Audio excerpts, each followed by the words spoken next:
નમસ્કાર. વેબિનારમાં જોડાયેલ દરેકનું સ્વાગત છે. આજે ગિરનારી મંડળનો 796મો વેબિનાર છે. વક્તા છે ખડસુપા અને સુરતના ડૉક્ટર બાબુભાઈ નાકરાણી સાહેબ, જેઓ આપણને આજે ઔષધ નિર્માણ ભાગ 5માં ઔષધ નિર્માણ વિશે વધુ માહિતી આપશે. ડૉક્ટર બાબુભાઈ નાકરાણી સાહેબને વિનંતી કે તેઓ પોતાનું વક્તવ્ય હવે શરૂ કરી શકે છે. નમસ્કાર સાહેબ. જય ધન્વંતરી.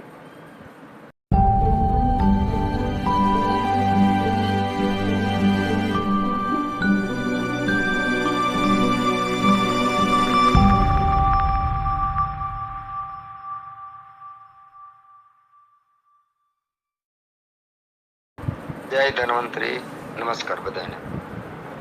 રાગાદિરોગાન સતતાનુશક્તાન શેષકાય પ્રસૃતાન શેષાન ઔત્સુક્ય મોહ રતિદાન જગાન યો પૂર્વ વૈદ્યાય નમોસ્તુ તસ્મૈ યો પૂર્વ વૈદ્યાય નમોસ્તુ તસ્મૈ. ભગવાન ધન્વંતરીને પ્રણામ પ્રાર્થના કરી અને આપણે આરોગ્યના પાયારૂપ ઔષધિ અને ઔષધિનું નિર્માણ, અને સામાન્ય રીતે આપણે ઔષધિ ને બહુ ફાર્મસીના લેવલમાં નહીં વિચારતા, વ્યક્તિગત ગ્રામ્ય લેવલે કે વૈદ્યના લેવલે કેટલું કરી શકાય એની થોડી માહિતી મેળવવા માટે આપણે આ સંવાદના રૂપમાં વાતો કરીએ છીએ. એમાં આગળ આપણે મંડપયા વિલેપી ગયા વખતે એ વાત કરી હતી, યુષ ને યવાગુ ને બધું, અને ઘણી બધી વાતો આજે જે કરવાની છે થોડું ઘણું રિપીટેશન પણ આવશે, પણ જે તે વસ્તુ ને થોડી આપણે ડીપલી જોઈએ તો આપણી આજુબાજુમાં જે ઔષધિઓ જે છે એને આરોગ્ય માટે સેજે કઈ રીતે વાપરી શકાય એનું આપણે જોઈશું. સામાન્ય રીતે તો આપણે ઔષધિ પરિચયની જે શિબિરો જોઈએ છે એમાં નિષ્ણાંતો પાસેથી આપણને માર્ગદર્શન મળે જ છે, અને આ માર્ગદર્શન દરમિયાન આપણે કામ કરીએ જ છીએ. દિવસે ને દિવસે આયુર્વેદમાં વધુ ઓતપ્રોત થઈએ, આપણને ઉપયોગી થાય ને સમાજને ઉપયોગી થાય એના માટે પ્રયત્નો કરીએ છીએ. એના ભાગરૂપે આજે આપણે ઔષધના નિર્માણ માટે મુખ્ય વિષય આપણો છે કે સહજ, સરળ અને ઔષધ નિર્માણ કઈ રીતે કરી શકાય એની આપણે જે અગાઉની વાતો કરી એમાં થોડો એક પુષ્પનો ઉમેરો કરીએ. એમાંની ફાટ વિધિ છે. તો આ ફાટ વિધિ, કલ્કની, સ્પર્શની બધી ચર્ચા તો આગળના વેબિનારમાં થોડા અંશે આપણે કરેલી જ છે, પરંતુ થોડું વિશેષ આ વખતે જોઈ લેશું. કારણ કે કોઈ એકાદ વિષય એવો છે કે જે જાણવાથી, કરવાથી ઘણા બધા સારા પરિણામો મળે છે. સામાન્ય રીતે વૈદો ચૂર્ણો આપે છે, ટેબ્લેટો આપે છે, અને મોટાભાગની ટ્રીટમેન્ટ આમાં પૂરી થાય છે.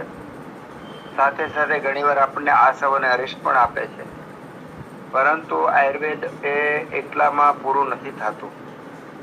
સારવારના એટલા બધા પ્રકારો છે કે દાખલા તરીકે લશ્કરની અંદર જેવી રીતે વ્યૂહરચના હોય અને દુશ્મનને જીતવા માટેની અનેક પ્રકારની વ્યૂહરચના હોય છે, એવી રીતે ઋષિ મુનિઓએ આપણને રોગને ઉપર કાબુ મેળવવા માટે વિવિધ પ્રકારની કલ્પનાઓ, વિવિધ પ્રકારના યોગો અને વિવિધ પ્રકારના લેપ વગેરે આપ્યું છે.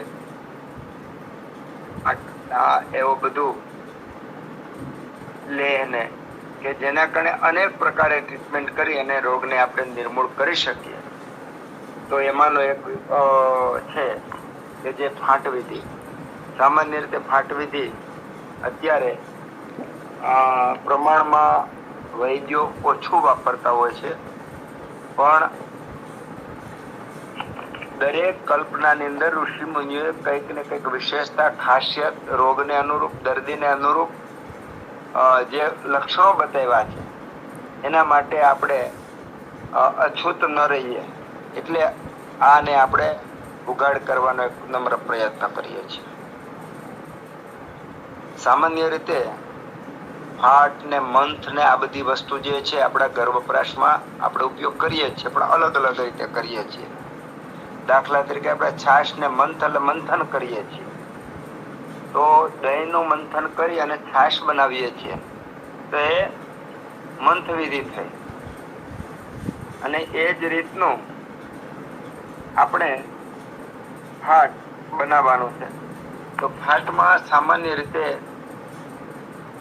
જે ઔષધ નાખવાનું હોય એ ભૂકાના રૂપમાં નાખવાનું, પાવડરના રૂપમાં નાખવાનું નથી હોતું.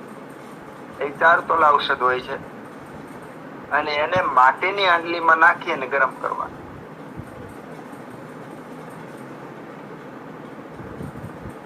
અને એમાં 16 તોલા પાણી નાખવાનું. 4 તોલા આવશે ને 16 તોલા પાણી નાખવાનું. એને ગરમ કરીને ઉકાળી નાખવાનું. ઉકાળી અને બંધ કરી દેવાનું. આમાં ચોથો ભાગ અડધો ભાગ એવું બાળવાને ખાલી ઉકાળીને બંધ કરી દેવાનું છે. પછી પાણી ઠંડુ થઈ ગયા પછી એને કપડાથી ગાળી લેવાનું. આ જે વિધિ છે એને ફાટ વિધિ કીધી.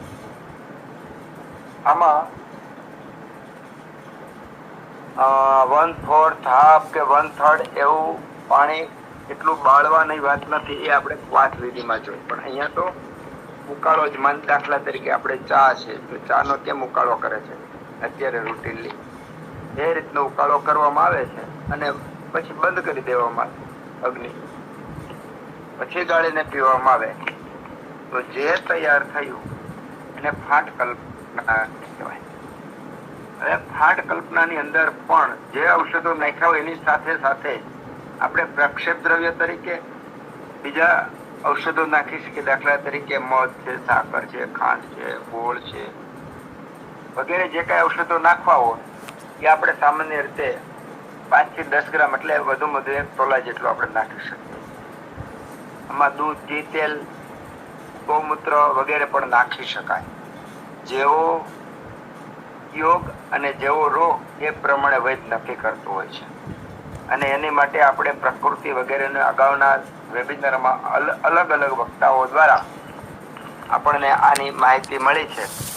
કેવા દર્દીઓમાં કેવા રોગમાં કેવા પ્રકારના કેવા રસના ઉષ્ણ કે શીત વીર્યવાળા વાપરવા. એટલે અહીંયા આ માહિતી હું અહીંયાથી અધૂરી મૂકી એવું માનું છું કે આપ બધા આ જાણો છો એવું કરીને આગળ ચાલજો. એમાં પેલો ફાટ છે મહુડાના ફૂલ, એષ્ટીમધુ એટલે કે જેઠીમધ, રક્તચંદન, સપરુષકમ એટલે ફાલસા, કમળ, લોદ્ર, ગાંભારી એટલે શ્રવણ, નાગકેશર, ત્રિફલા, સારીવા, દ્રાક્ષા, લાજાન, આ બધા એને ભેગું કરવાનું અને રાતા ચોખાની તાણી લેવાની.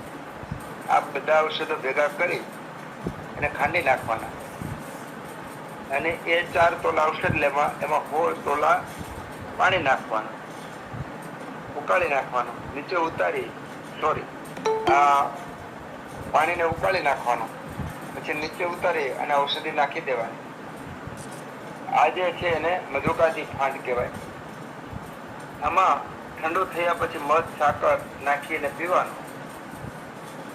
તો વાયુ પિત્તનો જે તાવ હોય એમાં મટાડે, બળતરા મટાડે, તરસ મટાડે, બેભાનપણું, મૂર્છા, બેચેની એને પણ મટાડે.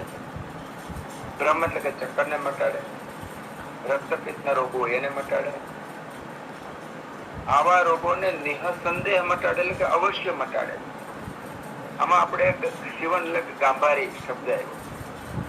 એ ગાંભારી હવન એ 10 મૂળનું ઔષધ છે, બૃહદ પંચમૂળનું ઔષધ છે. એ રસમાં તુરું ને કડવું છે, ઉષ્ણવીર્ય છે, ગળ્યું છે, ભારે છે અને અગ્નિને પ્રદીપ કરનાર છે. પાચન ઉત્તમ કરનાર છે, બુદ્ધિજનક છે. જો બહુ સરસ છે, બુદ્ધિજનક છે. સામાન્ય રીતે આવડું આ હવનનું ઝાડવું આપણે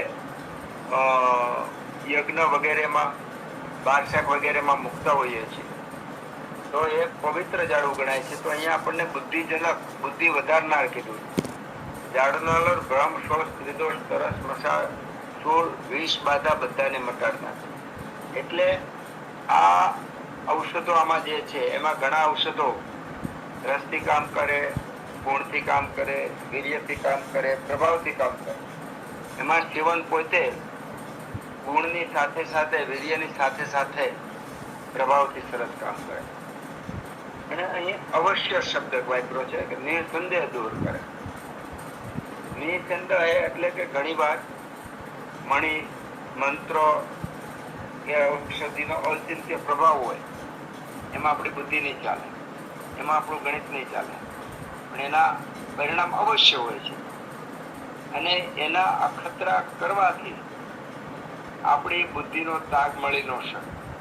એટલે ઋષિમુનિએ તો બહુ સ્પષ્ટ કીધું છે કે સત્વગુણ પ્રદાન થઈ અને આવી મણી, મંત્ર, ઔષધિઓ જે પ્રભાવી છે, અચિંત્ય પ્રભાવ હોય, એનો સ્વીકાર કરવો, એને એના ખતરા કરી અને કદી પરીક્ષા ન કરવી. એવું બહુ સ્પષ્ટ એટલા માટે લખ્યું છે કે દૂધની અંદર ઘી સમાયેલું છે, પણ અમુક પ્રક્રિયા, પ્રોસેસને અંતે આપણને ઘીના દર્શન થાય, પ્રત્યક્ષ દર્શન નથી થતા. એવી જ રીતના આ મણી, મંત્ર, ઔષધિઓ બધી વગેરે જે છે એ અચિંત્ય પ્રભાવને કારણે, એ ક્યાં તો વાતાવરણને કારણે, ક્યાં તો ભક્તિને કારણે, ક્યાં તો એનર્જીને કારણે, ક્યાં પોતાના ગુણને કારણે અલગ અલગ પ્રભાવ આપતી હોય છે અને એના પરિણામ આપતા હોય છે. ત્યાર પછી બીજો ભાગ છે જાંબુ. જાંબુના કુમળા પાન, પછી વડલાના અંકુર, સુગંધી વાળો. આ ઔષધિઓનો આગળની રીતે છાંટ કરી અને મધ સાથે પીવાથી તાવ, તરસ, ઉલટી, ઝાડા આ બધું મટી જાય. સામાન્ય રીતે આપણને તાવને બધું આવે તો અલગ અલગ જે ઔષધિઓ બધું વાપરતા હોય, પણ આવી આયુર્વેદિક જે ઔષધિઓ ઘણી વાર આપણી પાસે હોય, આંબો ને જાંબુ ને એના પાંદડા, જેનો આપણે વાપરતા નથી ને લોકભોગ્ય પણ નથી, તો આ પ્રયોગ અવશ્ય કરવા જેવો છે. અને આ પ્રયોગ કરવાથી આપણને આપણી આજુબાજુમાં રહેલી જે વનસ્પતિ છે એનો મહિમા સમજાય અને આપણને વિશ્વાસ આવે કે આપણી આજુબાજુમાં રહેલા આંબાના, જાંબુના કે વડલાના અંકુર કે કુણા પાન આપણા તાવને, ઝાડાને મટાડી શકે. પછી મવડાના ફૂલ. પેલા તો જે મિત્રો હાજર છે એમાં ઘણા બધા મિત્રોએ મવડાના ફૂલનો સ્વાદ ચાખ્યો છે. તો જંગલની આ બધી અમૂલ્ય વેરાયટીઓ છે કે જેમણે મવડાનો ફૂલનો આનંદ લીધો છે, તો એનો તમે કોઈની સાથે સરખાવી નહીં શકો. એટલો બહુ સરસ મજાનો ટેસ્ટ આવે, મનને પ્રિય હોય એવું. એની સાથે ગાંભારી, રક્તચંદન, સુગંધી વાળો, દાણા અને દ્રાક્ષ, આ 6 ઔષધિનો ખાટ કરી અને ઠંડો થાય એટલે સાકર સાથે પીવામાં આવે તો એ પણ ગરમીના રોગ, પિત્ત, દાળ, મૂર્છા બધું મટાડે. પરિવાર પાછું યાદ કરાવી દો, કારણ કે ખાટ કઈ રીતે બનાવવાનો છે કે 4 તોલા ઔષધ લેવાનું, 16 તોલા પાણી લેવાનું, ઉકાળી નાખવાનું, ઉકળી જાય એટલે તરત બંધ કરી દેવાનું, ઠંડુ થાય પછી ગાળી લેવાનું, એમાં પછી અપ્રક્ષક દ્રવ્યો નાખવાના રહે, દૂધ, ઘી, તેલ, ગોમૂત્ર જે નાખવું છે. આ એટલા માટે મેં રિપીટ કીધું કે ખાંડ વિધિનો અત્યારે જે આપણે વાત કરીએ છીએ એ બનાવવાની રીત ભૂલાઈ નથી એટલા માટે. તો આમ અલગ અલગ ઔષધિઓ સાથે ઘણા પ્રકારના ખાંડ બને છે અને એની એક ચોક્કસ અસર હોય છે.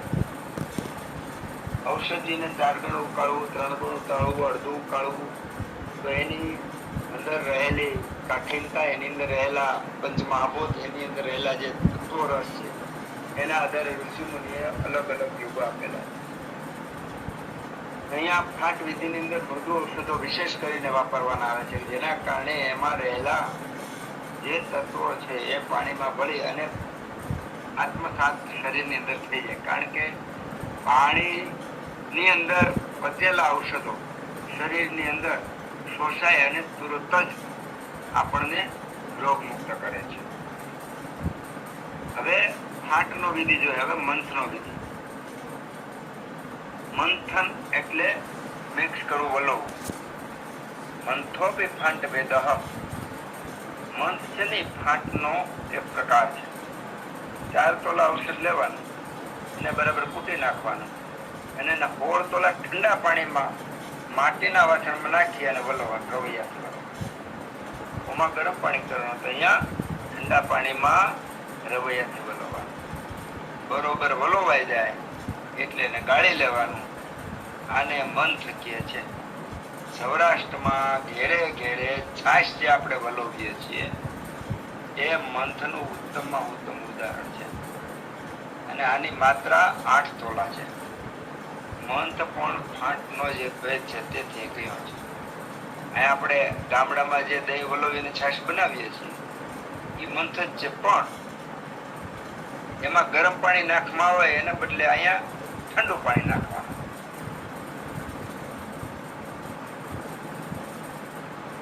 બીજો એક સરસ મજાનો ખરજૂરાદી મંથ છે. એમાં ખજૂર, દાડમના દાણા, કાળી દ્રાક્ષ, ગોરખ આંબલી, આમળા અને ફાલસા, આ બધાને કૂટીને 4 તોલા લેવાનું. એમાં માટલામાં 16 તોલા ઠંડુ પાણી નાખવાનું, રવે અથવા વલેવી નાખવાનું, નિતારીને ગાળી લેવાનું. આ પીવાથી સંપૂર્ણ મદ્ય વિકાર, સોપારીનો મધ, કોદરા વગેરે ધાન્યોનો આસવ અને દારૂનો ચડેલો મધ દૂર થાય છે.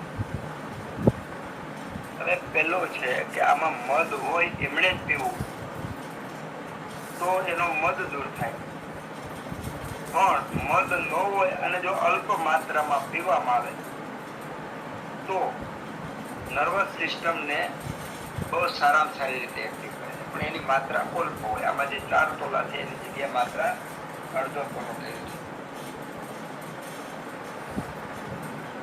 આ મંથ અને ફાટ વિધિ લેવાનો હેતુ એ છે કે આ બધી વસ્તુ આપણે ગામડામાં અને ઘરે કરીએ છીએ, પણ હવે એ છાશ પૂરતી મર્યાદિત નહીં રહે અને આજુબાજુમાં ઉગતી વનસ્પતિ એનો ઉપયોગ કરીએ એવો હેતુ છે. મસૂરને શેકી નાખવાના અધગતરા અને બીજું પાકલ સરસ મજાના દાડમના દાણા લેવાના, એનો રસ કાઢવાનો અને એને મંથન કરવાનું, વલોવી નાખવાનું અને ગાળીને પીવાનું. તો મસૂર અને દાડમ ખાલી બેને ભેગા કરવાથી વાયુપિત્ત અને કફજણી થતી તમામ પ્રકારની ઉલટી બંધ મટી જાય.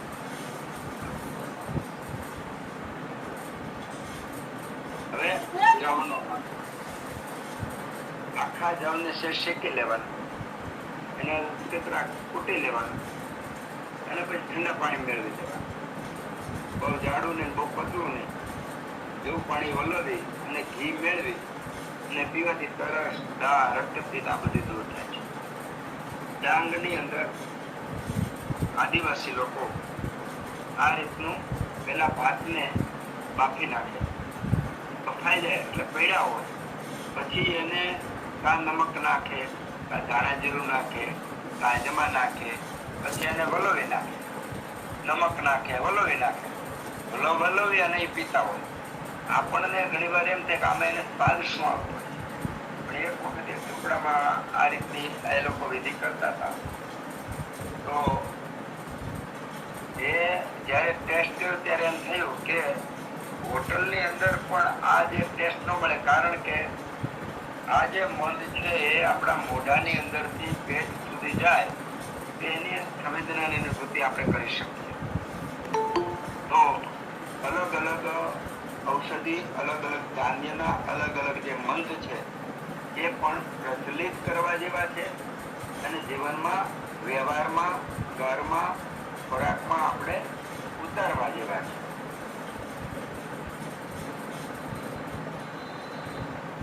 અહીંયા આપણે એટલા નાના એવા થોડા ઉદાહરણો આપી અને આગળની કલ્પના છે કે જે હિમ કલ્પના છે એનો પણ આપણે થોડું વિચાર વિમર્શ કરીશું.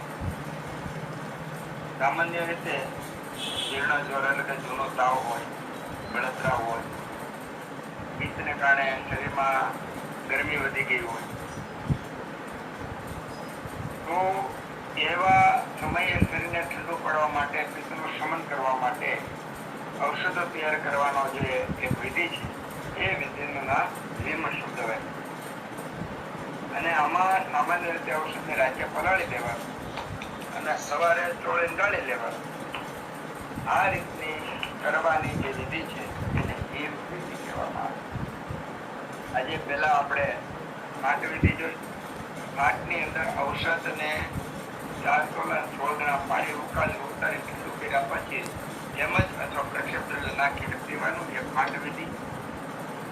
ઔષધની અંદર આપણે 4 તોલા ઔષધને 16 તોલા ઠંડા પાણીમાં નાખી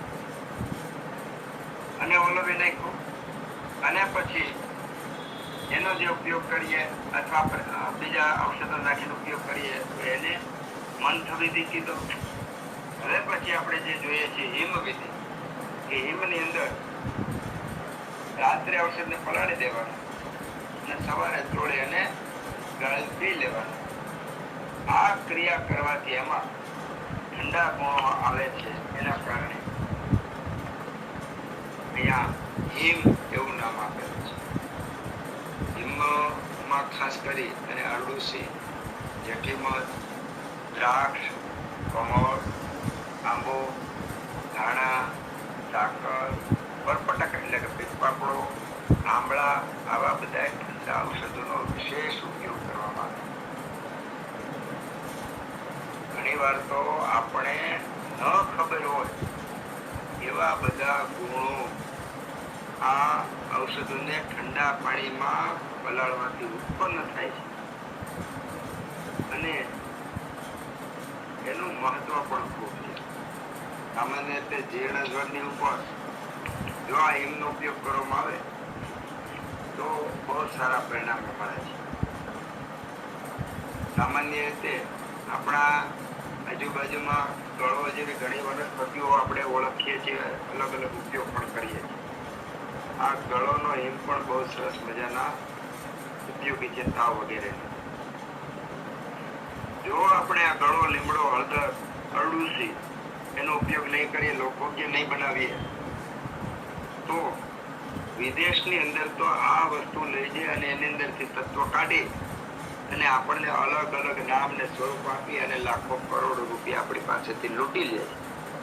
એમાંનો દાખલો એક આ ગળો છે અને ગળાની અંદરથી બરબેરીન નામનું તત્વ કાઢી લે અને આપણને પાછા ખૂબ રૂપિયા લઈને પાછું પધરાવી દે. એટલે આપણે ફરીવાર પાછા આપણા મૂળ જે ઔષધો છે એને વાપરીએ તો પંચમહાભૂત સાથે વાપરવાથી એકાંગી કરતા બહુ વધારે ફાયદો થાય છે.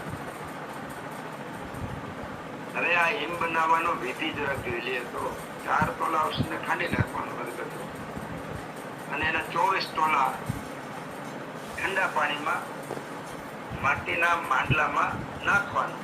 આખી રાત પલળવા દેવાનું, હલાવીને સવારમાં ગાળી લેવાનું. આ જે વિધિથી તૈયાર થયેલી ઔષધ છે એને સ્પર્શિત કષાય એવું નામ આપ્યું અને આ પીવાનું માપ 8 તોલા છે. આપણે આગળ જોયું એ 8 છે, મંથ છે અને આ હિમ છે. તો હિમનું પ્રમાણ બધા 4 તોલા, તો આમાં 8 તોલા છે પીવાનું હિમ. બીજું ખાસ તો અહીંયા એક તમે બધાએ જોયું હશે કે માટીના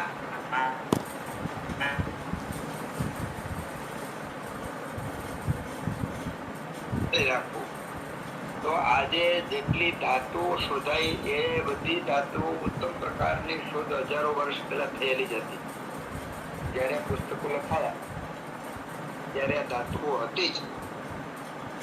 તો આ લોકોએ કોઈ ધાતુનો ઉપયોગ કર્યા વગર માટીના માટલામાં કે માટીના વાસણમાં ઔષધો બનાવવાનું આપણને સૂચન કર્યું છે. અને માટીના વાસણનું ઘણી બધી વખતે અલગ અલગ મિત્રો વક્તાઓ દ્વારા આપણે એનું મહત્વ, એનું વૈજ્ઞાનિક રહસ્ય શીખી લીધું છે. એટલે આપણે બને ત્યાં સુધી ઋષિમુનિએ જેવું કીધું છે એ રીતે માટીના વાસણમાં જ આ ઔષધિઓ બનાવવાનો આગ્રહ રાખે. એમાં આંબો, જાંબુ, અર્જુન વૃક્ષ આ ત્રણેય ઝાડવાની છાલ અને ફૂલ 4 તોલા લેવાના. 24 તોલા પાણી નાખવાનું, રાતે પલાળી દેવાનું, સવારે ગાળી અને એમાં મધ નાખી પીવાનું. તો રક્તપિત્ત નામનો રોગ છે. રક્તપિત્તની અંદર રક્તપિત્ત સામાન્ય રીતે 3 પ્રકારના: ઉર્ધ્વ, અધો અને ઉપજ. ઉર્ધ્વાંગની અંદર ઉલટી વગેરે મોઢામાં વગેરેમાં બ્લીડિંગ થાય છે. અધોગની અંદર મળાશય દ્વારા રક્તનો પ્રવાહ થાય છે. અને ઉભય એટલે બંનેમાં પણ હોય છે. તો રક્તપિત્તમાં પિત્ત પ્રકોપ અને રક્તનો પ્રકોપ વિશેષ થયેલો હોય છે. એને શમન કરવા માટે આ 3 વૃક્ષો જે આપણે આજુબાજુ મળી જ જાય: આંબો, જાંબુડો અને અર્જુન વૃક્ષ. તો આ એમાં મધ નાખીને પીવાનું છે. અર્જુન તોર હર્ષિતો જે પિત્તો ખત્રણા વેદ મહાસ્ત્ર દ્રદ રોગ વેદ ભગ્ન ક્ષતક્ષય. અહીંયા અર્જુન વૃક્ષને ઠંડુ પિત્તનું શમન કરનારું કીધું. પણ સારંગધર સંહિતાની અંદર અહીંયા રક્તપિત્તની અંદર વિશેષ કરી અને એનો ઉપયોગ કર્યો છે. ઘણા બધા અર્જુન વૃક્ષની છાલને બદલે આદડાની છાલ પણ વાપરે. હવે મરીચાદી, મરીચા એટલે કાળા મરીચમ મધુયષ્ટિચ કાકો કુંદુંબર પલ્વાહા નીલોત્પલમ હિમસ્ત કૃષ્ણાછયદી નિવારણ. કાળા મરી, મીઠી મધ, કાળા ઉંબરાના પાંદડા, નીલકમળ, આ 4 ઔષધિ ભેગી લેવાની, 4 તોલા લેવાની અને કૂટી નાખવાની. 24 તોલા પાણીમાં રાતે માટીના આંડલામાં પલાળી દેવાનું. એ પાણી સવારે હલાવી ગાળી અને પીવાનું. તો તૃષા નામનો રોગ મટે છે અને ઉલટી નામનો રોગ પણ મટે છે. અહીંયા નીલકમળનો ઉલ્લેખ થયો. તો નીલકમળ સામાન્ય રીતે તો અત્યારે કલ્ટિવેશનથી ઘણી જગ્યાએ મળે છે. પણ જે તે વખતે કુદરતી રીતે હિમાલયના ઊંચા પ્રદેશના સરોવરમાં પુષ્કળ જે તે વખતે થતા હોય. તિલોત્પલમ, બલા દ્રાક્ષા, મધુકમ તથા કુશીરમ પદ્મકમ ચૈવ કાશ્મરી ચ પરુષપામ. નીલકમળ, બલદાણા, દ્રાક્ષ, મવડો, જેઠીમધ અને સુગંધીવાળો, પદ્મકાશ, અગ્નિમધ, અગાંબારી અને ખાલસા. આ બધા ઔષધો સમ ભાગે લઈ લેવા અને આગળ આપણે જોયું તો એ જ રીતનું એને 24 તોલામાં હિમ બનાવી અને પીવાનું. તો વાયુ અને પિત્તના તાવ એને મટાડે, પ્રલાપ મટાડે, ભ્રમ એટલે કે ચક્કરને મટાડે, ઉલટીને મટાડે, મૂર્છા અને તરસને મટાડે. અહીંયા દ્રવ્યોનું હિમ બનાવ્યા પછી એમાં આંગળી બોળવાથી તે અતિ ઠંડુ લાગે અને તેથી જ એનું બીજું નામ હિમ રહે. સામાન્ય રીતે જેટલું ટેમ્પરેચર હોય એના કરતા વધારે ઠંડુ થાય. દાખલા તરીકે આપણે 2 એક સરખા માટલા લેવામાં, એકમાં ઔષધિ સાથેનું પાણી નાખવાનું, એકમાં એમનું પાણી નાખવાનું અને પછી જ્યારે આપણે આંગળી કીધી ત્યારે આપણને જે હિમ બનાવવામાં આવ્યું છે એનું ટેમ્પરેચર વધારે ઠંડુ લાગે. આ એનો પ્રભાવ છે. ઔષધો પાણીની અંદર આવી અને એને ઠંડક વધારે કરે છે. અમૃતાયા હિમમ પેયો જીર્ણ દ્વારા હરસ્મૃત. એટલે કે અમૃતા એટલે કે અંગૂઠા જેટલી જાડી ગળો લેવાની, એને અધકચરી કૂટી નાખવાની, આખી રાત પાણી પલાળવાની અને સવારે ગાળીને પી લેવાય.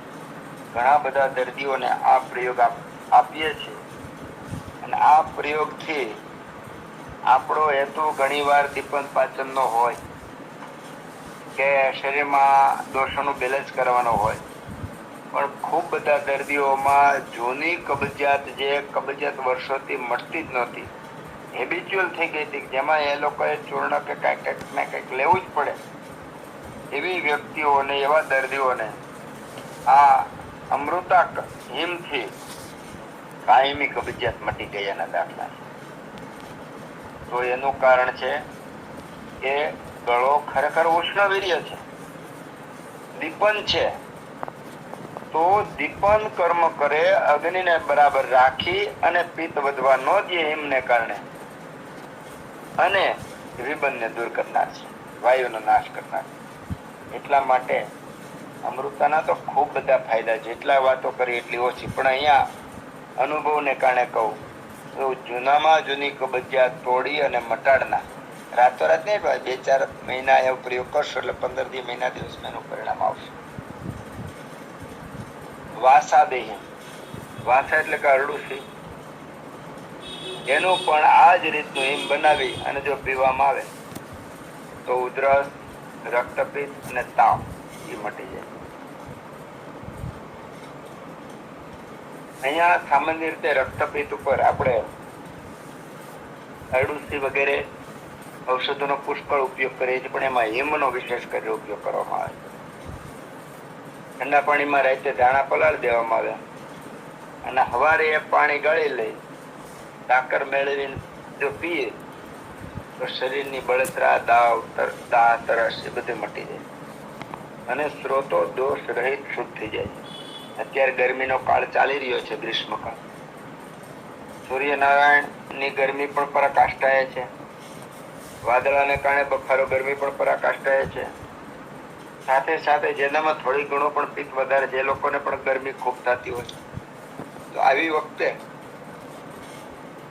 એનું શમન કરવા માટે, બેલેન્સ કરવા માટે આ ધાન્ય હિમ કે દાણાને પલાળી અને જો પીવામાં આવે સાકર નાખીને, તો ઇન્સ્ટન્ટ, તુરંત જ દાહને શાંત કરનારું છે. એટલે આ પ્રયોગ પણ ઘેરે ઘેરે કરવા જેવો છે. આપણે ઘેરે સામાન્ય રીતે લીંબુ શરબત પીએ છીએ, પેટમાં બળે લીંબુ શરબત પીએ છીએ. લીંબુ ખરેખર અમ્લ રસને કારણે ઉષ્ણવીર્ય છે, એસિડિટી વધારનારું છે. એના બદલે આપણે આગળ જોયું એમ સડંગ પાણી કદાચ ન બનાવી શકીએ, પણ ધાણાનું પાણી તો બનાવી શકીએ ને. એટલે આ પ્રયોગ પણ આપણે કરવા જેવો છે. હવે બહુ સરસ મજાનો યોગ આપ્યો ધાણા પંચમ. એમાં ધાણા, આમળા ને અરડુસી, દ્રાક્ષ ને પિત્ત પાપડો, આ 5 વસ્તુ લેવાની, એનું હિમ બનાવવાનું અને એ પીવાને કારણે રક્તપિત્ત, તાવ, બળતરા, તરસ, શોષ આ બધું નાશ પામે છે. અહીંયા આપણે શોષ એટલે તરસ એવો સામાન્ય રીતે અર્થ કરતા હોઈએ છીએ, પણ શોષ એટલે તરસ, મુખ શોષ તો થાય જ, પણ સાથે સાથે ઘણીવાર ધાતુ નો શોષ થયો હોય, અધ્વ શોષ થયો હોય, વાર્ધક્ય શોષ થયો હોય, તો આવા અલગ અલગ શોષ રોગ કે જેમાં ધાતુ ક્ષય વગેરે થયું હોય, તો એવા શોષને પણ મટાડે છે. એમાં સામાન્ય રીતે દાણા, વરિયાળી, કાળી દ્રાક્ષ ને ગુલાબના ફૂલ આ બધું નાખીને પીવામાં આવે, એને દાણા પંચક કહેવાય. એ પણ સારામાં સારો ફાયદો કરે. તો આજે આપણે ફાંટ જોયું, મંથ જોયું અને હિમ જોયું. આ વિધિ લોકભોગ્ય છે, ઘેરે ઘેરે બને છે, પણ વસ્તુમાં મર્યાદિત છે, વિશેષ આપણે બોળી રીતે વાપરતા નથી. તો આ સાંભળ્યા પછી આપણે વિશેષ કઈ રીતની આ કલ્પનાઓને અપનાવીએ એના માટે પણ આપણે આ વેબિનાર દ્વારા શીખીશું કે આ આપણે દિનબદી રોજ આપણા જીવનમાં ઉતારીએ. આગળના વેબિનારમાં કલ્પ વિશે તો આપણે ઘણી બધી વાતો કરી અને કલ્પની અંદર વિશેષ કરી અને નિંબ કલ્પ ઉપર વાત કરી. તો આપણે નિમકલ્ક તો ઠીક છે, પણ એના સિવાયના પણ ઘણા બધા કલ્ક અને ઘણા બધા પરિણામો છે. સામાન્ય રીતે કલ્ક એટલે ચટણી, અને આ ચટણી શ્રીમંતોના ઘર કરતા ગરીબોના ઘરમાં, મજૂરોના ઘરમાં, આદિવાસીના ઘરમાં યા તો દરરોજ બનાવે છે, અથવા 3 દિવસ 7 દિવસે 10 દિવસે આ લોકો બનાવી તૈયાર રાખે છે. પછી એ કલ્ક એટલે કે ચટણી ઉમેરતા જાય અને પોતપોતાના ટેસ્ટ પ્રમાણે ખાતા જાય. ઉત્તમ દીપન પાચનનો ગુણ એને મળે છે, અને તાજું હોય છે પાછું. હવે અહીંયા આપણને જે કલ્કની અંદર વાત કરી છે એ થોડી બહુ ધ્યાન ખેંચે એવી છે. અહીંયા વર્ધમાન પીપળીનો યોગ એક આપેલો છે, અને વર્ધમાન પીપળીની અંદર આ જે પીપળી છે એનો કલ્ક બનાવવાનો હોય છે. કલ્ક એટલે ખાંડીને ચટણી જેવું બનાવવાનો હોય છે. એના એટલા અદ્ભુત પરિણામ છે કે આપણે કલ્પના ન કરી શકીએ કે આની શરદી મટાડી શકે, આનો શ્વાસ મટાડી શકે, આનો ટીબી મટાડી શકે, આનો તો એટલા બધા અદ્ભુત પરિણામો છે આ વર્ધમાન પીપળીના. એની પર પણ આપણે આગળ જોઈશું.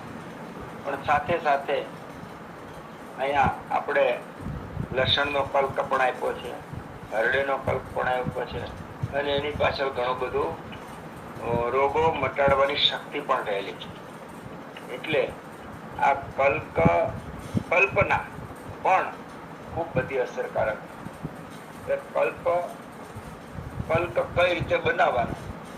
તો લીલી ઔષધિની ચટણીની માપ બારીક લસોટી નાખવાની, અને જો ઔષધિ સૂકી હોય તો એને પાણી નાખવાનું અને પછી પીસી નાખવાનું.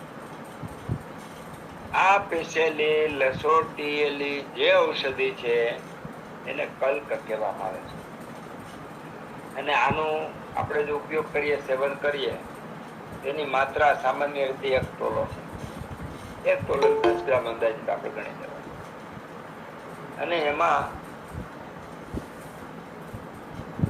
અલગ અલગ પ્રક્ષેપ દ્રવ્ય પણ નાખી શકાય. દાખલા તરીકે મધ છે, નમક છે, અલગ અલગ સાકર છે, એવું નાખી શકાય, કે જેવા ઔષધો જેવા રોગ મટાડવાનો હેતુ એવું. હવે આપણને ખબર નહીં હોય, સામાન્ય રીતે પુરુષસ્તંભ એટલે હાથળ છે થાંભલા જેવો જડ અને પકડાય છે, અને એમાં કળથી નીચેના ભાગ જે છે એ રહી જાય છે, ચાલી ન શકાતું. તો એમાં લીલામાં લીંડી પીપળ ને પીપળી મૂળ વાપરવાનું કીધું, એનો કલ્ક બનાવી અને લેપ કરવાનો છે. આ લેપ કરવાથી આ ઉરુસ્તંભ નામનો રોગ મટે. સામાન્ય રીતે ઉરુસ્તંભની ટ્રીટમેન્ટ બહુ અઘરી છે, પણ આ એનો લેપ છે. ઉરુસ્તંભની અંદર બીજું પાણીમાં તરવું એ ઉરુસ્તંભની સારામાં સારી ચિકિત્સા બતાવવામાં આવી છે. કારણ કે ઉરુસ્તંભની અંદર જો લંઘન કરવામાં આવે તો વાયુ વધે, અને ગ્રહણ કરવામાં આવે તો આમ વધે. એટલા માટે ઉરુસ્તંભની અંદર બહુ વિવેકથી સારવાર કરવાની છે. એમાંનું આ આપણને કલ્ક જે મસૂરની દાળની અંદર પીસી અને લગાવવાનો છે. લીલામાં લીલી પીપળ ને પીપળી મળે. હવે આમાં કલ્કની અંદર આપણે મધ, ઘી કે તેલ એવું નાખવાનું હોય તો સામાન્ય રીતે એનાથી 2 ગણું. દાખલા તરીકે 1 તોલો કલ્ક હોય તો એમાં 2 તોલો ઘી કે મધ કે ગોળ કે એવું આપણે નાખી શકીએ, આનું પ્રમાણ. અથવા જેટલા પ્રમાણનો કલ્ક હોય એના પ્રમાણમાં એના જેટલું જ આપણે પ્રક્ષેપ દ્રવ્ય નાખી શકીએ. પણ એમાં દૂધ, પાણી એવા પતલા જો દ્રવ્યો ઔષધો નાખવા હોય તો કલ્કથી 4 ગણા નાખવાનું. દાખલા તરીકે 1 તોલો કલ્ક હોય એમાં 4 તોલા દૂધ નાખવાનું અથવા પાણી નાખવાનું. કેટલાક કલ્ક જે છે એ 2-4 આપણે જોઈ લઈએ. પેલા તો આપણે વર્ધમાન પીપળીનો કલ્ક જે હમણાં વાત કરી તો એનો કઈ રીતે પ્રયોગ કરાય. અમે અમારા આ આરોગ્ય વિભાગની અંદર ખૂબ બધા દર્દીઓ પર વર્ધમાન પીપળીનો તો પ્રયોગ કર્યો જ છે, આના ગુણો અને આના પરિણામો મેળવી અને વર્ધમાન સૂંઠ, વર્ધમાન હળદર, વર્ધમાન હરડે આના પ્રયોગો કરી અને અચિંત્ય કે આપણે ચિંતન ન કરી શકીએ, વિચારી ન શકીએ એટલા બધા ગજબના પરિણામો મળેલા. તો અહીંયા આપણે માત્ર આ જરાક યોગ જોઈ લઈએ કે પીપલી જે છે એનો કલ્ક બનાવવાનો. એક દિવસ પહેલે દિવસે 3, બીજે દિવસે 6, એમ 3 વધારતી જવાનું અને દરરોજ 3 વધારતું જવાનું. તો આ એક છે. પછી દર્દીની અવસ્થા પણ 5 વધારતું જવાનું, દર્દી અવસ્થા પણ 7 વધારતું જવાનું. આ વધારતું જવાનું તો સામાન્ય રીતે 10 દિવસ સુધી વધારવાનું અને 11મા દિવસે જ રાખવાનું, પછી 12મા દિવસ પાછું ઘટાડતું જવાનું. આ ક્રમ કરવાને વર્ધમાન પીપલી પ્રયોગ કહેવામાં આવે છે. અને એ પાંડુરોગ એટલે કે એમાં લોહીના ટકા બનતા ન હોય તો પાંડુ હોય, વાતરક્ત હોય, ઉધરસ આવતી હોય, અરુચિ હોય, તાવ ને ઉદરોગ હોય, શ્વાસ હોય, અર્શ હોય, ટીબી હોય, કફ ને વાયુ, ઉરગ્ર એટલે છાતી જાણે કે પકડાઈ ગયેલી હોય. સામાન્ય રીતે આપણે એને હૃદય રોગમાં લેતા હોઈએ છીએ. તો આ બધા રોગો ઉપર બહુ સારું પરિણામ વર્ધમાન પીપલીનું આવે છે. વર્ધમાન પીપલીની અંદર સામાન્ય રીતે આ પીપલી વધારતા જઈએ એમના દૂધનું પ્રમાણ પણ ભેગું વધારતું જવાનું. એટલે કે જે હોય એના કરતા 4 ગણું દૂધ નાખવાનું, દૂધનું પ્રમાણ પણ વધારતું જવાનું. જેના કારણે સાઈડ ઇફેક્ટ દેખાશે નહીં અને બહુ પરિણામ સરસ મળશે. લીંડી પીપર છે સામાન્ય રીતે અગ્નિને પ્રદીપ કરનાર છે, વીર્ય ઉત્પન્ન કરનારી છે, એને પાકમાં ગળી છે, રસાયણ છે, થોડી તીખી છે, ગરમ છે, પણ સ્નિગ્ધ પણ છે, વાયુને કફનો નાશ કરે, હળવી છે, બરાબરનો દસ્ત લાવે, ઉધરસ, શ્વાસ, પેટનો દુખાવો, તાવ, પોટ, ડાયાબિટીસ, ગુલ્મો, મસા, બરોળ, આંબાત આ બધાનો નાશ કરનારી છે. આવી ઉત્તમ પ્રકારની જે છે એ લીંડી પીપર છે. અહીંયા લીંડી પીપરને લીલી લીંડી પીપરનો ઉપયોગ છે એટલે અહીંયા લીલી લીંડી પીપરમાં સ્નિગ્ધ શબ્દ વાપર્યો છે. આપણે સૂકી લઈએ તો સૂકીની અંદર એમાં વૃક્ષ ગુણ વધી જાય છે, એમાં જેટલી જૂની એમાં વૃક્ષતા વધતી જાય છે.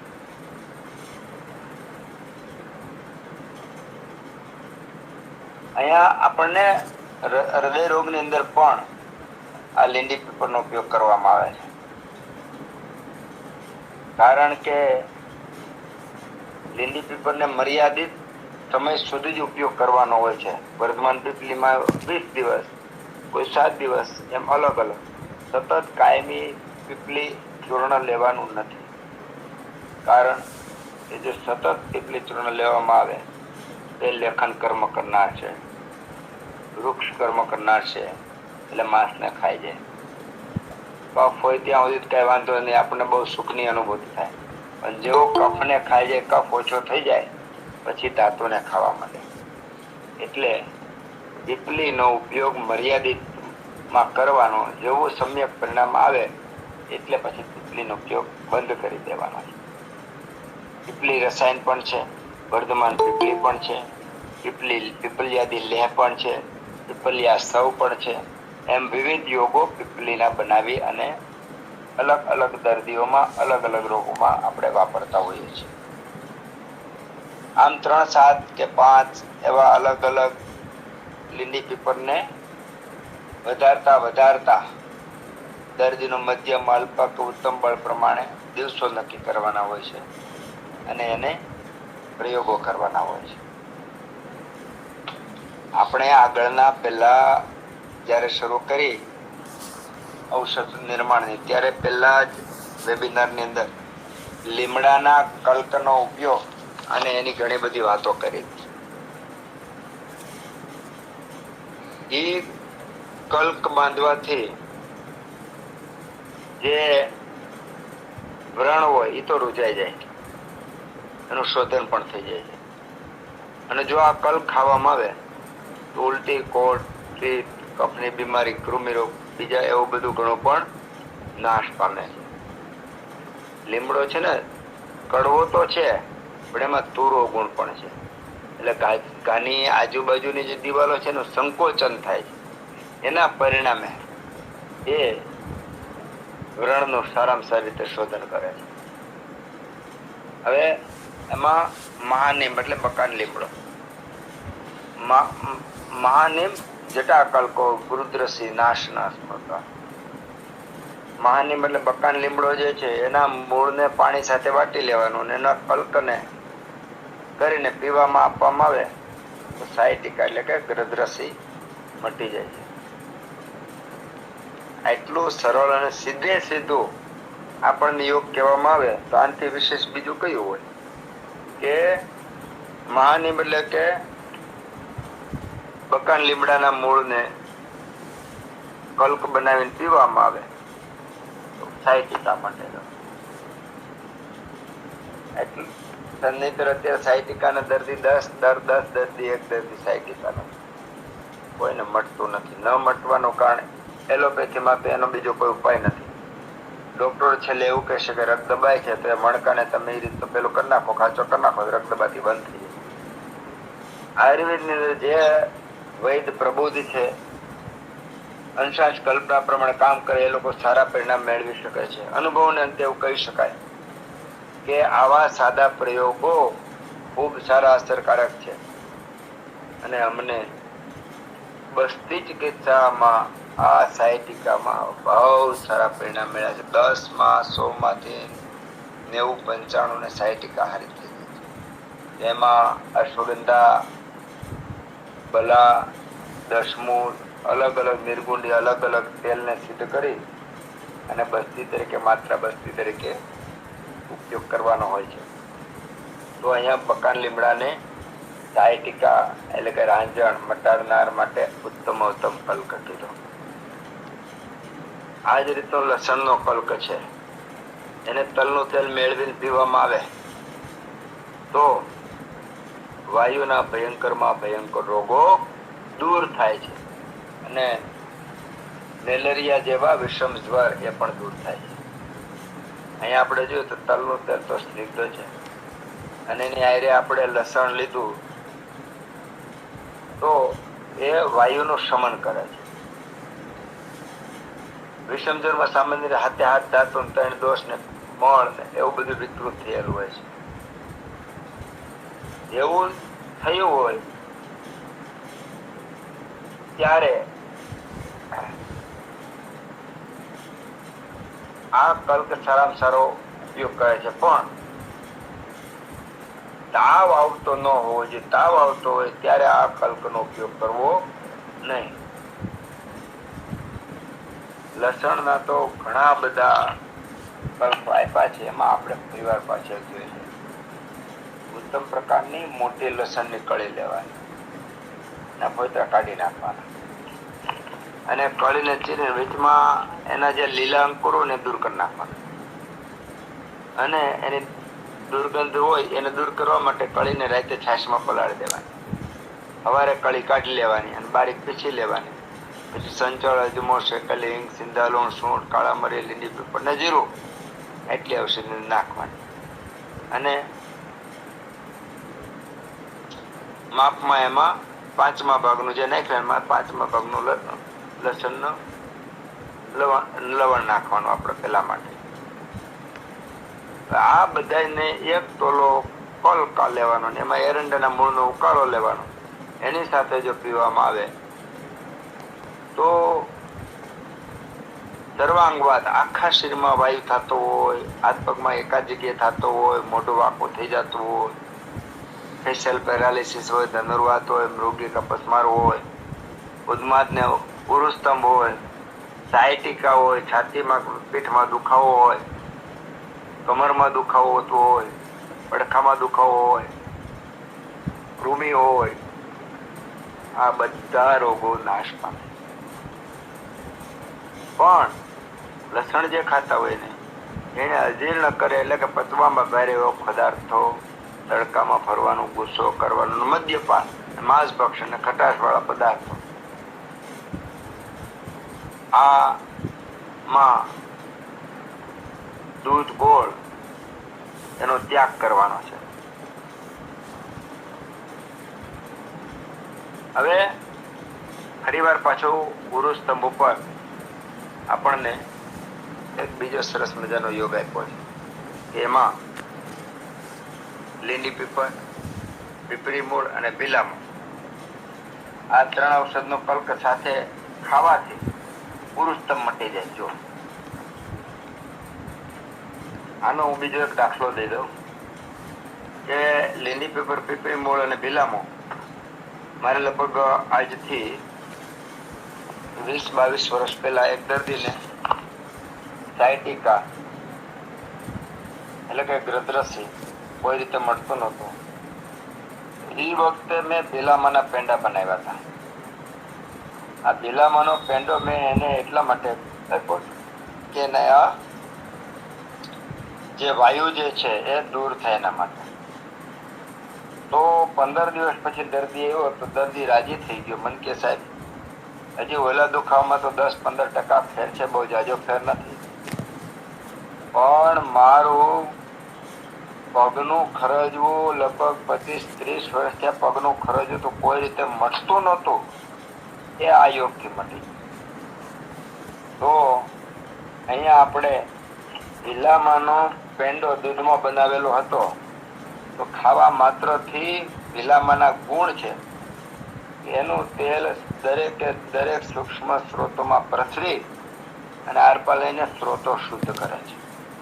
એટલા માટે આપણને એમાં સરસ મજાનું ચામડીના રોગોમાં પરિણામ મળ્યું. ત્યાર પછી 3-1 મહિના સુધી પેંડા ખવડાવ્યા અને દર્દીને 100% એમાં રાહત મળી.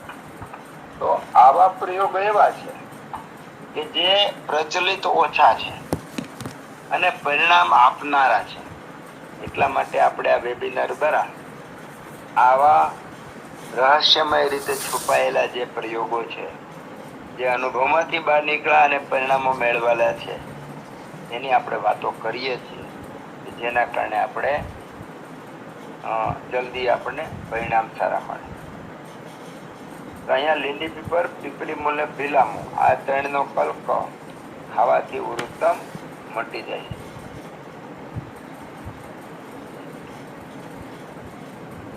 વિષ્ણુક્રાંતા જટાકલ્પ. વિષ્ણુક્રાંતા એટલે ગળી, એને આપણે કોયલ પણ કહીએ છીએ, કોયલની વેલ પણ કહીએ છીએ, એને ગરણી પણ આપણે કહીએ છીએ. તો આ કાળી એટલે કે બ્લુ પ્રકારના જે ફૂલ થાય એમાં પીળી, કેસરી, સફેદ અને બ્લુ આ 4 પ્રકારની સામાન્ય રીતે ગરણી થાય છે. એમાં કાળી એટલે કે બ્લુ પ્રકારના ફૂલવાળી ગરણી લેવાની. એના મૂળનો કલ્ક, સાકર ને મધ જેની સાથે ખાવામાં આવે તો પરિણામ શૂળ મટી જાય. હવે પરિણામ શૂળ એટલે ખોરાક પચ્યા પછી એટલે કે ખાધા પછી 3 કલાકથી 5 કલાક પછી દુખાવો પેટમાં ઉપડે અને પરિણામ શૂળ કહેવામાં આવે. એની ઉપર આ સારામાં સારો પ્રયોગ છે. એની પર બીજો પ્રયોગ છે પાછો શૃંગ્યાદી.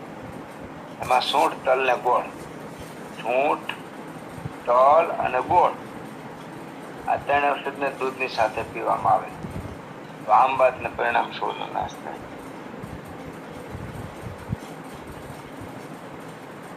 પછી બીજો અપામાર્ગ બીજ કલ્પ એટલે કે અગેડાના બીજ છે એનું કલ્પ કરી નાખવાનું.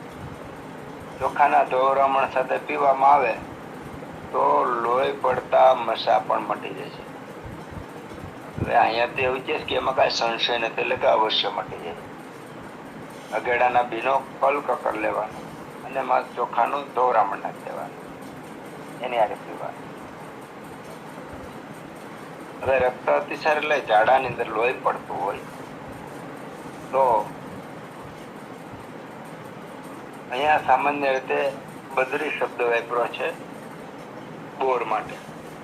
કદર બદર ને કરકંદો આ 3 જાતના મુખ્ય બોરડી બધા. આમ તો અત્યારે કલ્ટિવેટ ખૂબ બધા પ્રકારની બોરડી છે, પણ અહીંયા બદરી એટલે કે ધણી બોર, એના મૂળ આનો કલ્પ ભેગો કરી અને મધ અને દૂધની સાથે જો પીવામાં આવે લોહીનો અસર મટી જાય. એટલું સરસ મજાનું એ કામ કરે.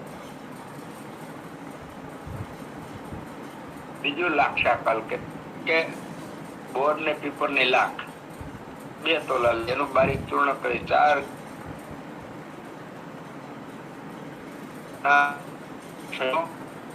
છાતીનો દુખાવાનો જે રોગ છે એ મટી જાય. સામાન્ય રીતે શરીરનું બહુ સમન કર્યું હોય, મૂત્રાદી વેગોને રોક્યા હોય, પ્રતિકૂળ કે અનુકૂળ ન હોય એવા પદાર્થો ખાતા હોય, મનમાં સંતાપ હોય, વધારે પડતી કસરત કરી હોય વગેરે, ઉપવાસ કર્યા હોય, અતિ મૈથુનથી ધાતુની ક્ષણતા થઈ હોય, આવા બધા કારણો હોય ને એમાં જો રક્તક્ષયમાં ચામડીમાં કઠોરપણ આવી જાય તો જેના કારણે શરીરમાં શિથિલતા આવી જાય અને ખાટું ખાવાની બહુ ઈચ્છા થાય. ઠંડુ જ ગમે. શાસ્ત્રનો આકાશ કેવા કાળથી થતા રક્તક્ષયનું નિદાન પાંડુ રોગ પ્રમાણે કરવાથી આ ઉત્તમ પ્રકારનો ફાયદો થાય છે. તો રક્ત પ્રદર ઉપર પાછો બીજો યોગ છે. તાંદળજાના મૂળ લેવાના. તાંદળજાની ભાજી તો આપણે ખાઈએ જ છીએ. તાંદળજાના મૂળ લેવાના, એને પીસીને એનો કલ્ક બનાવી નાખવાનો, મધ અને રસવંતી હારે પીવાનું, 4 ગણું ચોખાનું દોરામણ લેવાનું, તો સ્ત્રીનું જે છે એ રક્ત પ્રદર મટી જાય. સામાન્ય રીતે પ્રદરના ઘણા બધા પ્રકારો છે, પણ રક્ત પ્રદરમાં અંદર સામાન્ય રીતે આનો કલર રક્તવર્ણનો હોય છે, લાલ હોય, અને સાથે રક્ત જેવા કલર વાળું સફેદ લાલ પાણી પડતું હોય છે. હવે આ રક્ત પ્રદર અને સોમરોગ બેમાં તફાવત છે. સોમરોગની અંદર પણ લાલ વર્ણ હોય છે, રક્ત પ્રદરમાં પણ લાલ હોય છે, પણ સોમરોગ છે એ પાણી જેવું પટલું હોય છે અને રક્ત પ્રદરની અંદર વાયુ પિત્ત કફ પ્રમાણે એમાં ફીણા સાથે પણ હોય, ચિકાશ સાથે પણ હોય અને ગરમ હોય, અલગ અલગ ગુણો સાથેનો હોય છે. તો રક્ત પ્રદરની અંદર આ પ્રયોગ પણ સરસ મજાનો તાંદળજાના મૂળનો કરવા જેવો છે. હવે એક આપણે ખરેખર તો ઘરમાં ઉપયોગ કરવા જેવું છે, કરકોટક એટલે કે વંધ્યા કરકોટક એટલે વાંજળી કંકોડી હોય અને પાટલાના મૂળ ને બીલીના મૂળ લેવાના અને લસોટી કલ્પ બનાવી નાખવાના અને જે બેમાં સ્થાવર ને જંગમના ઝેર મટી જાય. સ્થાવર અને જંગમ એટલે કે સાપ પેશી વગેરે હોય તો ભલે, કરેણ કે ધતુરો વગેરે હોય તો ભલે, બધાના ઝેર મટાડે. કોણ મટાડે છે? કે વાંજણી કરકોટક એટલે કે કંકોડી. હવે હરડેનો પણ એક કલ્ક આવે છે, એમાં ચિંદવ, લીલી પીપળ, સૂંઠ, આ 4 ઔષધિઓ જે એની ભેગી મેળવી અને કલ્ક બનાવવામાં આવે તેના પરિણામે વાયુ પિત્ત કફ એના 3 દોષને કારણે જે રોગો હોય બધા દોષો બેલેન્સ થઈને રોગો મટી જાય. એમાં હરડે જે છે એ સિંધવ અને સૂંઠ આ 3 ઔષધોને ભેગા કરવામાં આવે તો સારામાં સારું દીપન પાચન છે. તો કલ્કના ઘણા બધા પ્રયોગો આપણે જોયા. એમાં નસોતર, ખાખરાના બી, અજમો, કંપીલો, વિડંગ આ ઔષધોનું ચૂર્ણ ભેગું કરીને ગોળની હારે લેવામાં આવે તો કૃમિરોગ નાશ પામે. તલને પીસી નાખવાના, એમાં માખણ મેળવી દેવાનું. એ જ રીતનું નાગકેસરનું કરી શકાય. તેના પરિણામે બ્લીડિંગ પાઇલ્સ એટલે દૂધતા મસા પણ મટી જાય. સૂંઠ, બીલી, એમાં બીલીનું નાનું ફળ લેવાનું, કાચું, આ બધાનો કલ્પ કરવાનો. એમાં મસૂરનો યુસ 14 ગણા પાણી બનાવેલો એમાં કલ્ક તરીકે મેળવી અને જો પીવામાં આવે તો સંગ્રહ ગ્રહણી મટે છે. આ જ પ્રકારે મોટી ભોરીંગણીના ફળનો કલ્ક પણ છાશ સાથે પીવાથી સંગ્રહ ગ્રહણી નામનો રોગ મટે છે. આમ વિવિધ પ્રકારના આ કલ્ક છે એ અલગ અલગ પ્રકારના રોગોને દૂર કરે છે. આજે આપણે ફાટ, મંથ, હિમ, કલ્ક આ અલગ અલગ જે ઔષધ બનાવી અને વાપરવાની જે રીત છે એની પર થોડું ઘણું આપણે સંવાદ કરી અને મેળવવા પ્રયત્ન કર્યો. મૂળ હેતુ આમાંથી જેટલું બને એટલું બીડલી હોય, હરડે હોય, જવ હોય, મસૂર હોય તો આપણે ઘરમાં છાશનું મંથન કરીએ જ છીએ. તો અલગ અલગ રોગો માટે જ્યારે જરૂર પડે ત્યારે આપણે સાંભળેલું હોય તો આપણા ઘરમાં આપણે એપ્લાય કરી શકીએ અને એપ્લાય કર્યા પછી એના પરિણામો મળે તો આપણે દવાખાને જવું ન પડે અને ઘર બેઠા સાજા થઈ જાય. રોગ તો આવે, રોગ મટાડવા માટે શરીર નબળું થાય અને પછી રોગ મટે એના કરતા બુદ્ધિની વાત તો એ છે કે શરીર નબળું પડે નહીં અને શક્તિ આવે અને રોગ જાય એને આયુર્વેદ કહેવાય. અને આ આયુર્વેદને આપણે આ પ્રસંગે શત વંદન કરીએ કે આપણને યત્કિંચિત સદબુદ્ધિ આપી અને આ માર્ગ બાજુ આપણે વિચારીએ છીએ, ભેગા થઈએ છીએ અને ગિરનારી મંડળના વડલા નીચે ઠંડી છાયામાં કળિયુગની અંદર શાંતિ મેળવીએ છીએ. એ માટે ભગવાન ધન્વંતરીનો ખૂબ ખૂબ આભાર, પ્રણામ, વંદન. જય ધન્વંતરી. જય ધન્વંતરી, જય ધન્વંતરી. ખૂબ ખૂબ આભાર ડૉક્ટર બાબુભાઈ નાકરાણી સાહેબનો, જેમણે આજે ફાટ કલ્પના, મંથ કલ્પના, હિમ કલ્પના અને કલ્પના, કલ્ક એટલે ચટણી, કલ્પના વિશે સરસ માહિતી આપી. હવે વૈદ્યશ્રી વિનોદભાઈ ઠક્કર સાહેબને વિનંતી કે કંઈક વિશેષ ટિપ્પણી કરે, 2 શબ્દો કહે. ઠક્કર સાહેબ. જય ધન્વંતરી. આદરણીય નાગરાણી સાહેબને વંદન. એના વક્તવ્યને સાંભળવામાં 2 વસ્તુ બહુ સ્પષ્ટ સમજવા જેવી છે. એક, એ બહુ હળવી ભાષામાં, હળવાશથી, ધીમે ધીમે પણ અતિ ઉપયોગી માહિતી આપે છે. અને બીજું, એટલું સૂક્ષ્મથી આજે જે 3 મુદ્દા એમને લીધા, પાઠ, મંથ અને હિમ, આ ઘરે કરી શકાય એવા પ્રયોગો છે. સાહેબે ઈશારો કર્યો, સમજાય તો વંદન. આ બધા ઘરેલું પ્રયોગોના પ્રચારની વાત હતી. આજે ઘણી બધી વનસ્પતિઓ આપણને સુલભ છે અને સાહેબે સુલભ વનસ્પતિઓ જ આપણને વધારે ધ્યાનમાં લાવી દીધી. અરડોસી, ગળો, લીમડો, એની અંદર રોગ અને ઉપયોગી પ્રયોગ આપણને વિવિધ રીતે દ્રષ્ટિમાં મૂક્યા. અને પ્રક્ષેપક દ્રવ્યો લગભગ રસોડાના હોય છે, એટલે સરળતાથી પોતાના સ્વચિકિત્સા માટે વિના સંકોચે વાપરી શકાય એવી વનસ્પતિઓ એમણે બહુ સૂક્ષ્મ રીતે આપણી સમક્ષ મૂકી. બોરીંગણીની વાત કરી, ગંભારીની વાત કરી, ગોકર્ણીની વાત કરી. આ બધી નિર્દોષ દવાઓ છે. આ બધી આપણે સરળતાથી પ્રાપ્ત પણ થાય અને વાપરી પણ શકાય. ખાલી થોડું આપણું એ તરફ કરવાની હિંમત અને તૈયારી હોવી જોઈએ. સાહેબે સમાપન કરતા કરતા બહુ સરસ એક અતિ ઉપયોગી વાત પણ કીધી કે માંદા ન પડીએ, અને પડીએ તો હંમેશા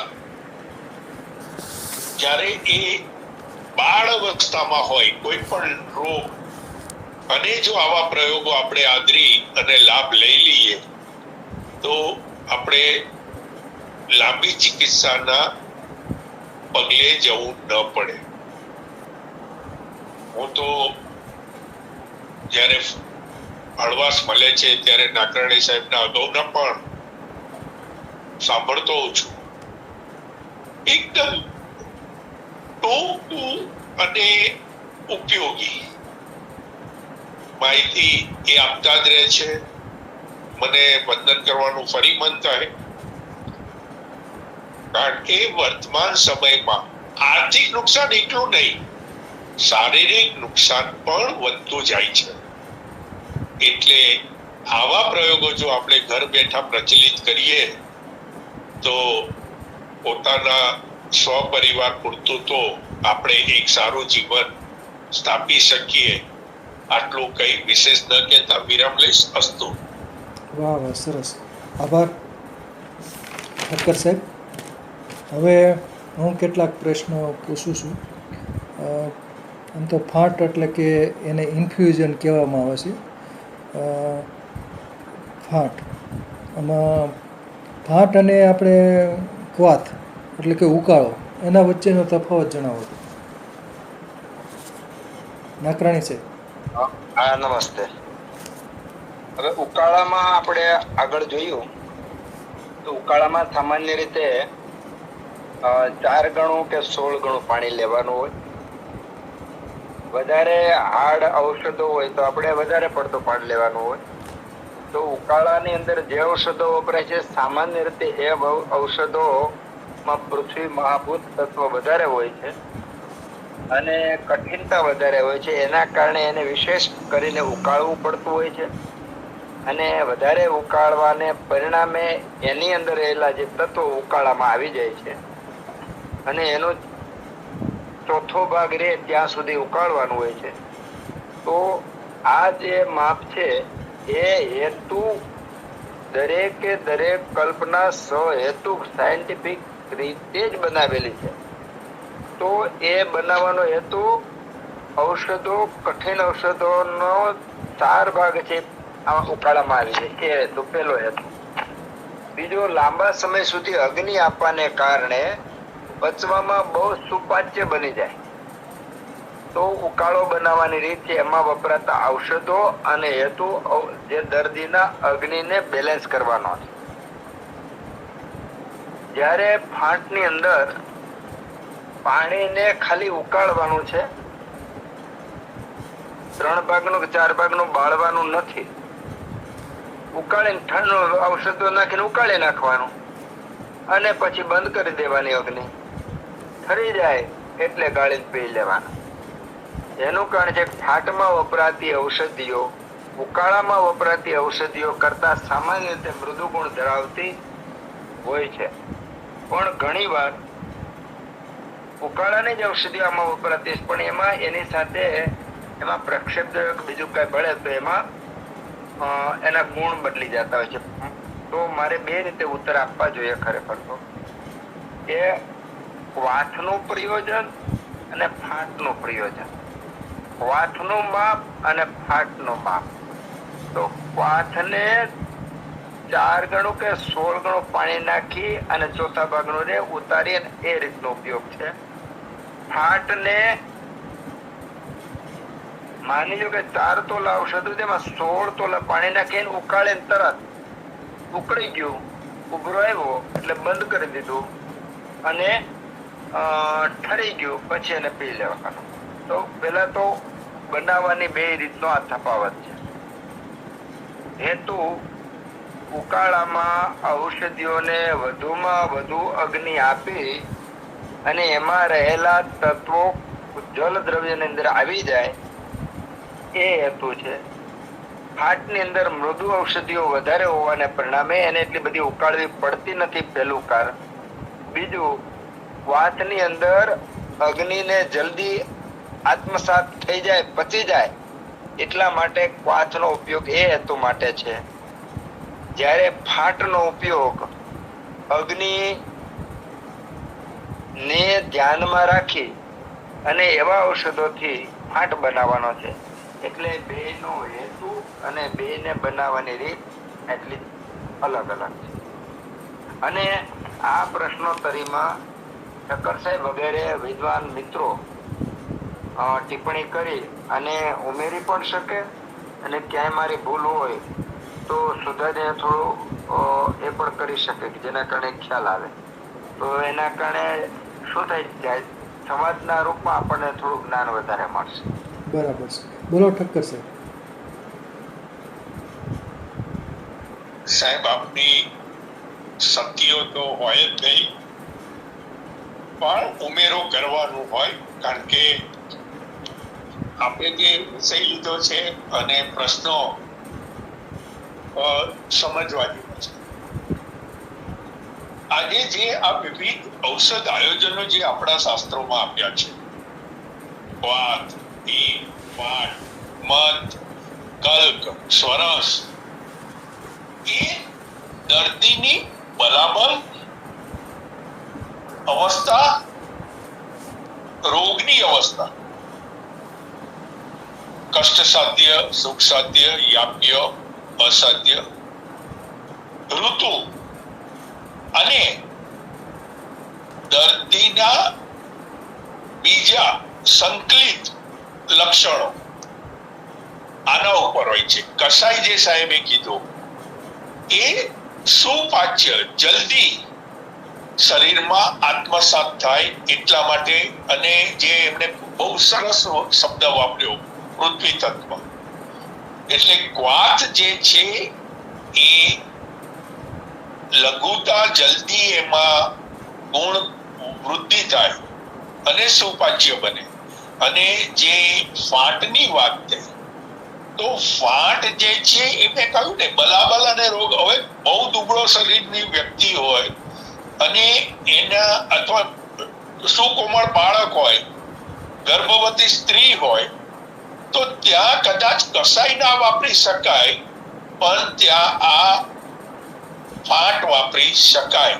એટલે રોગ અને દર્દીનું બલાબલ, ઋતુ, આ જોઈને આ બેની વચ્ચેનો ઉપયોગ કરવાનો હોય છે. ગુણમાં પણ એ રીતે જ ફરક આવે છે, પણ બલાબલ અને સ્થિતિના આધારે આનો નિર્ણય કરવાનો હોય છે. અસ્તુ. બરાબર છે. સરસ સરસ. આપે હિમકલ્પના વિશે પણ સરસ માહિતી આપી. તો હિમકલ્પનામાં કેટલાક વેદરાજ સૂકા મરચાંનું હિમ બનાવતા હોય છે અને દર્દીને સૂચવતા હોય છે. તો સૂકા મરચાંના હિમની ઉપયોગિતા વિશે જણાવો નાકરાણી સાહેબ.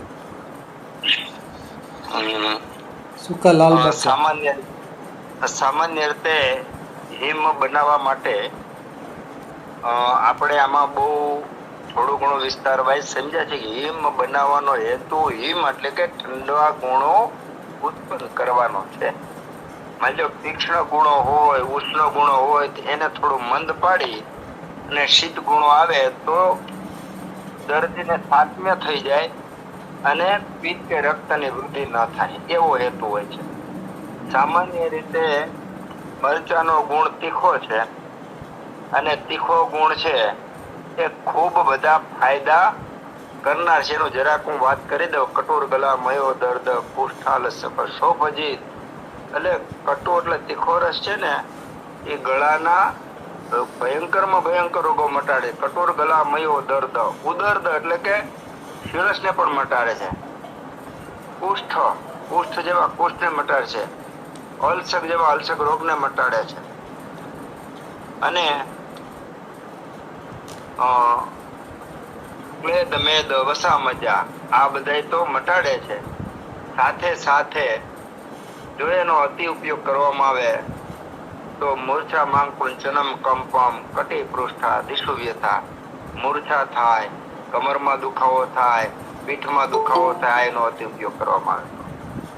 હવે મરચાનો હિમ બનાવવાનો હેતુ, મરચાની અંદર એવા ગુણો છે વિવૃણોતિ, એટલે કે જે સ્ત્રોતો છે ને, સ્ત્રોતોને પોળા કરવાનો ગુણ છે મરચામાં. માની લો કોઈને હૃદયની નસો બંધ થઈ ગઈ છે અને હૃદયની નસો બંધ થઈ ગઈ ને એને પોળી કરવી હોય તો તીખો રસ એવો છે કે શરીરની સ્ત્રોતોને મુખ પોળા કરી નાખે. હવે મુખ પોળા કરવા માટે સીધે સીધું મરચું કામ નહીં કરી શકે. તેવી જગ્યાએ મરચાનો હિમ જો થોડી થોડી માત્રામાં આપવામાં આવે તો શરીરની અંદર રહેલા સ્ત્રોતો છે એ મુખ પોળા થઈ જાય. તો પછી કિડની હોય, હૃદય હોય, ફેફસા ક્યાંય પણ હોય, મગજ હોય, તો એના મુખો ખુલી જાય, સ્ત્રોતો શુદ્ધિ થઈ જાય. પહેલો ફાયદો. બીજું, કફને દૂર કરવા માટે ઉત્તમમાં ઉત્તમ તીખો રસ છે. બીજું, વાયુને જીતવા માટે પણ ઉત્તમમાં ઉત્તમ તીખો રસ છે. પણ વાયુને જીતવા માટે તીખો રસ એકલો લેવામાં આવે અને જો પિત્તનો દોષ હોય દર્દીમાં, તેને વધારે તકલીફ થાય, એટલે પિત્ત દોષ ન હોય એવા દર્દીને ખાસ આ પ્રયોગ કરવો પહેલું. પણ મરચાનો હિમ એને થોડું મૃદુ બનાવી અને કફનો નાશ કરવા માટે, સ્ત્રોતો શુદ્ધિ કરવા માટે, અગ્નિ દીપન કરવા માટે, વાયુનું અનુલોમ કરવા માટે સામાન્ય રીતે આ ઉપયોગ કરતા હોય. બરાબર, સરસ સરસ. એટલે એ અહીં એક કહેતા કે એક વેદરાજ મને કહેતા, એ તો અત્યારે છે નહીં, પણ એ કે સૂકા મરચાંનું હિમ છે લોહીવામાં ઉપયોગી છે એમ કહેતા હતા. લોહીવા એટલે હા, હવે સામાન્ય રીતે છે ને, બહુ સારી વાત કરી છે. લોહીવા માટે લોહી પડતું હોય એમાં ને. હા, લોહીવા, રક્તપદર ને હરસ રક્તપદર અને હરસ, દુષ્ટા હરસ. જ્યાં અજીર્ણ હોય, અગ્નિ દુષ્ટ હોય, અગ્નિમાંદ્ય હોય, એવા દર્દીમાં આ પ્રયોગ કરી શકાય. એના પરિણામે અર્શ થયા હોય, એના પરિણામે થયા કરી શકાય. પણ જેમાં રક્તનો પ્રકોપ હોય એમાં સામાન્ય રીતે આ પ્રયોગ સૂચન યોગ્ય નથી. હવે વૈદ્ય પોતાની બુદ્ધિ પ્રમાણે જે તે વખતે કદાચ એવું હું માનું છું કે આવી કલ્પના કે આવા વિચાર કરીને વાપરતા હશે. બરાબર છે. બોલો ઠક્કર સાહેબ. નાકરાણી સાહેબે બહુ સ્પષ્ટતા કરી. આપણે દર્દીને બે રીતે જોવાના હોય છે.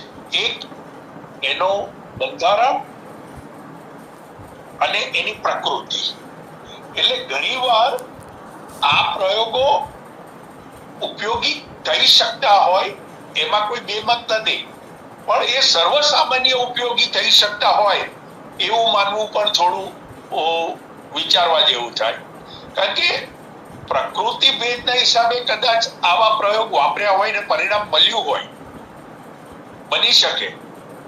પણ આ દિવસોમાં આ સર્વસામાન્ય પ્રયોગ ન ગણી શકાય. બસ આટલું જ મારે કહેવું છે. અસ્તુ. બરાબર, સરસ. બીજું આ તકમરિયા છે અને પલાવીને લેતા હોય છે, તો એ પણ હિમ ગણી શકાય. તકમરિયાને પલાવીને લેવાતા હોય છે.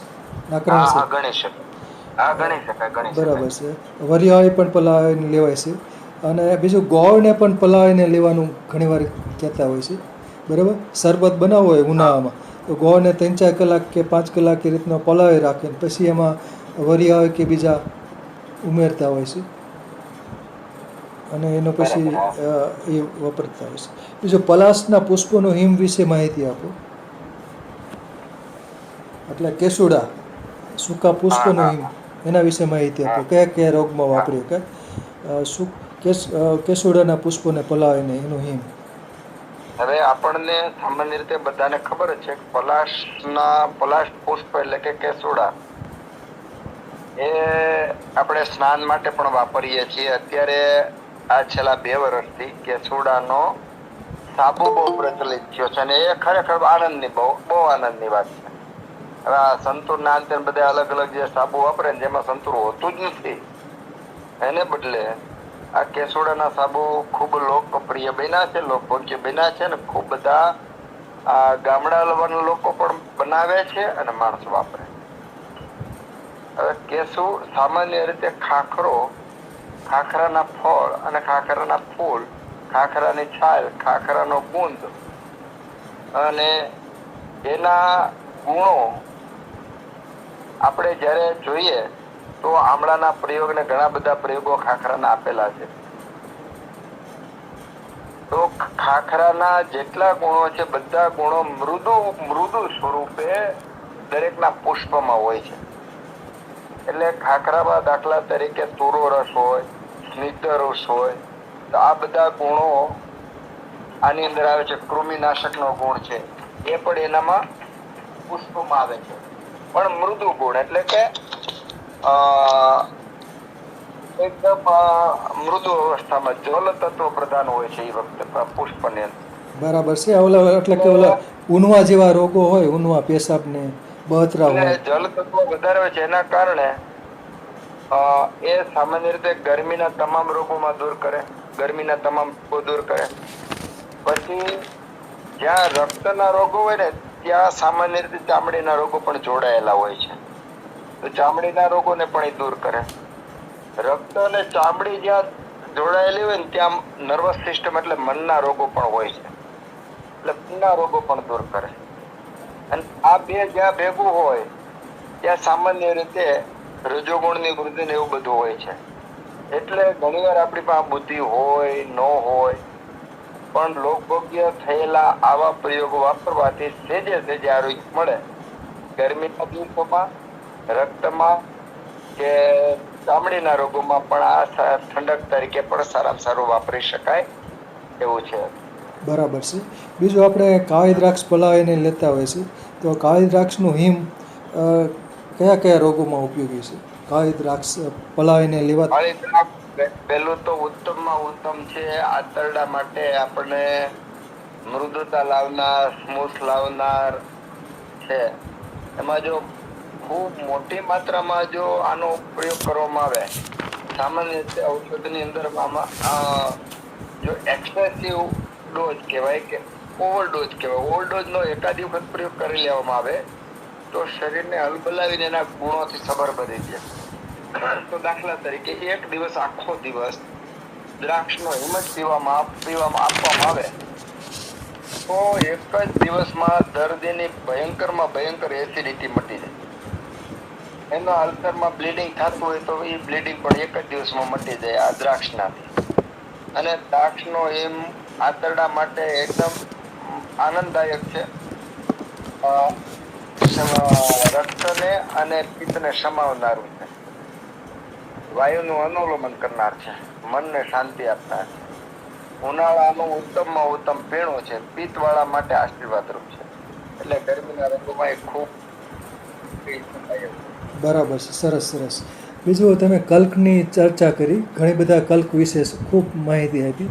કલ્ક એટલે કે આપણે ચટણી. એટલે ચટણી તો આપણે રોજિંદા જીવનમાં અલગ અલગ ચટણીનો ઉપયોગ તો કરતા જ હોઈએ છીએ. કલ્પના તો રસોડામાં ખૂબ વપરાય છે. તો એક ત્યાં દક્ષિણ ગુજરાતમાં એક વપરાય છે આજીલોનો કલ્ક. તો એના વિશે માહિતી આપો. આજીલાની ચટણી કરતા હોય છે, આજીલો. આજીલો એટલે મને એવું લાગે છે કે આપણે તકમરિયા કેવું કઈક જ આજીલો કહે છે ને આ લોકો. તકમરિયાનો જે છોડ હોય. હા હા, હા બસ તકમરિયા સબ્જો મરવો એ પ્રકારનો છોડ થાય છે. એ પ્રકારનો છોડ થાય છે. એમાં એના જે ઉગ્ર ગંધ હોય છે અને એમાં એક પ્રકારનું વિશિષ્ટ તેલ પણ હોય છે અને સુગંધિત તેલ હોય છે. એનું કલ્કની ચટણી બનાવવાથી પેલા તો તરત જ સંવેદના, જે પાચનની સંવેદના છે એ ઉત્તમ થાય છે. પછી વાયુનું તરત અનુલોમન કરે છે અને દીપન પાચન છે, ભૂખ લગાડે છે ને ખાધેલું પાચન કરે. ફાયદો એ છે કે ખાધેલું પચાવવા છતાં એ ઉષ્ણવીર્ય નથી, ગરમ નથી. એટલે એ લોકો ચટણીની અંદર એનો ઉપયોગ લોકભોગ્ય બન્યો છે અને એ બહુ સારો છે. એવો હું તો એમ કહું કે આપણે મજૂરના ઘરે જઈએ, આદિવાસીના ઘરે જઈએ ત્યારે આયુર્વેદ બધું જોવા મળે છે. ધબકતું જોવા મળે એટલે એ લોકો ધબકતા જોવા મળે છે, થનગનતા હોય, મહેનત કરી શકતા હોય. કઈ સુધી ન હાલે તેની જેમ જીવવા માંડીએ, એની જેમ ખાવા માંડીએ તો પણ આપણે બહુ સાજા નરવાના આનંદ કરવા માંડીએ. બરાબર, સરસ. બીજું અત્યારે ઉનાળામાં આંબલી આવતી હોય છે, આંબલીના કલ્ક વિશે અને ઉપયોગિતા વિશે માહિતી આપો. આંબલીના શું છે, તાજી હોય કાચી આંબલી એ પણ બજારમાં આવતી હોય છે અને પાકી આંબલી પણ આવતી હોય છે, તો એના કલ્ક વિશે માહિતી આપો. આંબલી કલ્ક. આંબલીનો છે ને રસ ખાટો છે. તો ખાટો રસ અમલો અગ્નિ દીપ્તિકૃત, અગ્નિને દીપન કરનાર છે. સ્નિગ્ધ ગુણવાળો છે. અમલો અગ્નિ દીપ્તિકૃત, હૃદય માટે પ્રિય છે, હૃદયને માટે ઉપકારી છે. અને આ ખાટો રસ છે ને એ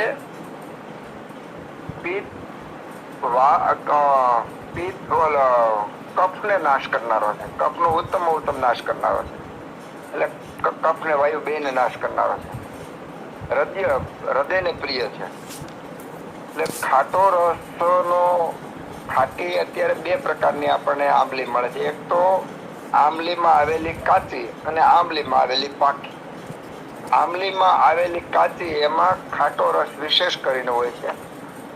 અને અમ્લહ હર્ષણો રોમદંતાના મક્ષી ભ્રુવ નિકોચન અમ્લ ક્ષાલયતે મુખમ. અમ્લ રસને જોવાથી જ મોઢામાં પાણી છૂટે છે. હર્ષણો રોમદંતાના રૂવાડા ઉભા થઈ જાય છે, દાંત તંબાઈ જાય છે. અક્ષી ભ્રુવ નિકોચન આંખું મીચાઈ જાય છે. આ ગુણો આપણને તરત મળે છે આંબલીમાં, ખાટા રસના ગુણો. અને ખાટો રસ છે એ હૃદય છે, પ્રિય છે, દીપન છે, પાચન છે. અને પાછા શરીરને પણ માલ્ય બહુ જાડું શરીર હોય અને આ રીતનો પ્રયોગ કરવામાં આવે તે મેદને પણ ઓગાળનાર છે, રુચિ ઉત્પન્ન કરનાર છે. બરાબર. પાતળું હોય તો પાકલ કાતરાની અંદર મધુર ગુણનો સંચાર વધે છે, મધુર ગુણ વધે છે. તો મધુર ગુણ વધવાને કારણે એમાં થોડી શક્તિ આપવાનો ગુણ પણ વધે છે. રુચિ વધારે ઉત્પન્ન થાય હવે એને ખાવામાં. પાચન પણ સારામાં સારું કરે અને વાયુનું ઉત્તમ અનુલોમન કરે છે. અને જો એનો પલ્ક બનાવીને અથવા જો હિમ બનાવીને પીવા આપણે અમલવણું કરે છે રાજસ્થાનની અંદર અમલવાણું. તો અમલવાણું એક પ્રકારનો હિમ જ છે. અને એ હિમ ઉષ્ણતા જેટલી, જે આપણે કેમ મરચામાં ઉષ્ણતા ઓછી કરવા માટે હિમ બનાવે છે, એમ આંબલીનું હિમ બનાવવામાં, અમલવાણું બનાવવામાં આવે છે. અને એમાં વિશેષ કરી પાછું પ્રક્ષેપ દ્રવ્ય તરીકે ગોળ નાખે છે, જેના પરિણામે એનામાં જે ઉષ્ણ ગુણ છે એ નાશ પામે છે, મધુર ગુણની વૃદ્ધિ થાય છે. અને એના પરિણામે ગરમીની અંદર પણ એ રાહત આપે છે, ગરમીની સામે લડવા માટે. વાહ વાહ, સરસ સરસ. બીજું આપણે જે રસોડામાં આપણે અમુક ચટણી બનાવતા હોય છે અને ખાસ કરીને જે મજૂર વર્ગ હોય કે ખેડૂત લોકો હોય એ ચટણીનો ઉપયોગ વધુ કરતા હોય છે, જેમ કે લાલ મરચાં અને લસણની ચટણી, પછી લસણ, આદુ, મરચાં અને ફુદીનાની ચટણી. તો આના વિશે માહિતી આપો. હવે આમાં સામાન્ય રીતે મજૂર વર્ગ બીમાર પડવો જ જોઈએ નહીં. ભરવાડ લોકો, રબારી લોકો, ચારણ લોકો જંગલમાં રહીએ, ભેંસનું ગાયની પાછળ 24 કલાક ફરે, કુદરતી વાતાવરણમાં રહીએ, બીમાર પડવા જ જોઈએ નહીં. મજૂર પણ બીમાર પડે છે, ભરવાડ, રબારી, ચારણ પણ બીમાર પડે છે, મહેનત કરવાવાળા પણ બીમાર પડે, ખેડૂત પણ બીમાર પડે છે. એના બે કારણો છે. એક તો શરીરના જ્ઞાનનું અજ્ઞાન ને બીજું એકાંગી રસનું સેવન.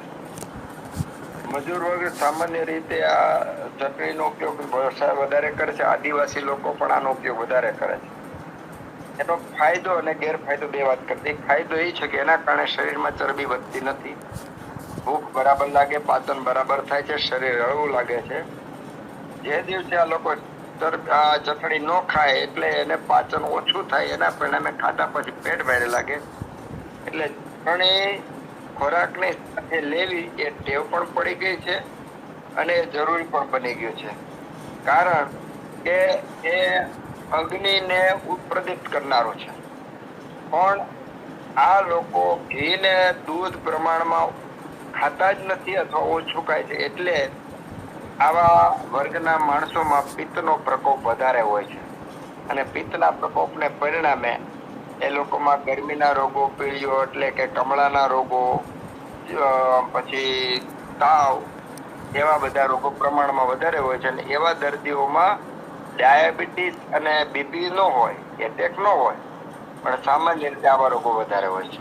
વાહ વાહ. એટલે જો એમાં સમ્યક બેલેન્સ કરવામાં આવે, ખોરાકનું બધું બેલેન્સ કરવામાં આવે તો અતિ ઉપયોગી પણ છે. માની લો દૂધ રાત્રે દૂધથી વાળું કરતા હોય, બપોરે એ લોકો કે સવારે ચટણી ખાતા હોય, તો એમાં બળ, બુદ્ધિ, પરાક્રમ, વીર્ય બધું સોળે કળાએ ખીલે. એટલે શ્રીમંત લોકોએ, મજૂર લોકોએ, આદિવાસી લોકોએ જો બેલેન્સ કરવામાં આવે તો કોઈ બીમાર ના પડે. એટલે એકાંગી ન બને ને સર્વાંગી બને, એના માટે પણ થોડુંક આ વિષયનો મુદ્દો છે.